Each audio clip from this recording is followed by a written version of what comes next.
திருச்சி அரசு மருத்துவமனையில் உடல் உறுப்பு தானம் செய்தவரின் உடலுக்கு அரசு மரியாதை, மருத்துவர்கள், செவிலியர்கள் பங்கேற்பு. நாமக்கல் மாவட்டம் வரகூரைச் சேர்ந்த 42 வயது மதிக்கத்தக்க ஆண் ஒருவர் தலையில் அடிபட்டு திருச்சி அரசு மருத்துவமனையில் தீவிர சிகிச்சை பிரிவில் கடந்த 28ஆம் தேதி அன்று இரவு 10 மணி அளவில் அனுமதிக்கப்பட்டார்.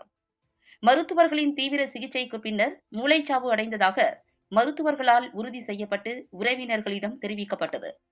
இறந்தவரின் உறவினர்கள் அவருடைய உடல் உறுப்புகளை தானம் அளிக்க முன்வந்தார்கள். மேலும் அவருடைய உறுப்புகளான கல்லீரல், கண்கள், சிறுநீரகங்கள் மற்றும் தோல் ஆகிய உறுப்புகளை தானம் செய்தனர். டிரான்ஸ்டன் வழிகாட்டுதலின்படி உடல் உறுப்பு வேண்டி பதிவு செய்தவர்களின் வரிசையின்படி மகாத்மா காந்தி நினைவு அரசு மருத்துவமனையில் 2 வருடங்களாக தொடர்ச்சியாக இரத்த சுத்திகரிப்பு சிகிச்சை பெற்று வந்த கரூர் மாவட்டத்தைச் சேர்ந்த 35 வயது மதிக்கத்தக்க நோயாளிகள் மருத்துவமனை முதல்வர் தேவ தலைமையில் நிபுணத்துவம் வாய்ந்த மருத்துவ குழுவின் சிறுநீரக அறுவை சிகிச்சை ஜெயபிரகாஷ் நாராயணன் குழுவினர், சிறுநீரக மருத்துவ குழு மருத்துவர் நூர் முகமது குழுவினர், மயக்கவியல் மருத்துவர் சந்திரன் மற்றும் குழுவினர் மற்றும் செவிலியர் குழு, செவிலியர் உதவியாளர் குழு ஆகியோர் மூலம் சிறுநீரகம் வெற்றிகரமாக பொருத்தப்பட்டு நோயாளி நலமுடன் உள்ளார்.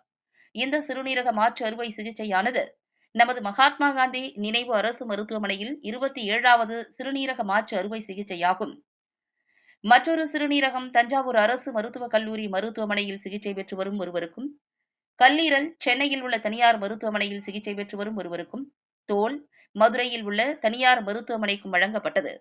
கண் விழிகளும் இம்மருத்துவமனையில் 2 பயனாளிகளுக்கு தானமாக வழங்க பெறப்பட்டது. இறந்தவரின் உடலுக்கு அரசு மருத்துவமனை கண்காணிப்பாளர் மருத்துவர் அருண் மற்றும் மருத்துவர்கள், செவிலியர்கள் மாலை அணிவித்து மரியாதை செலுத்தினர்.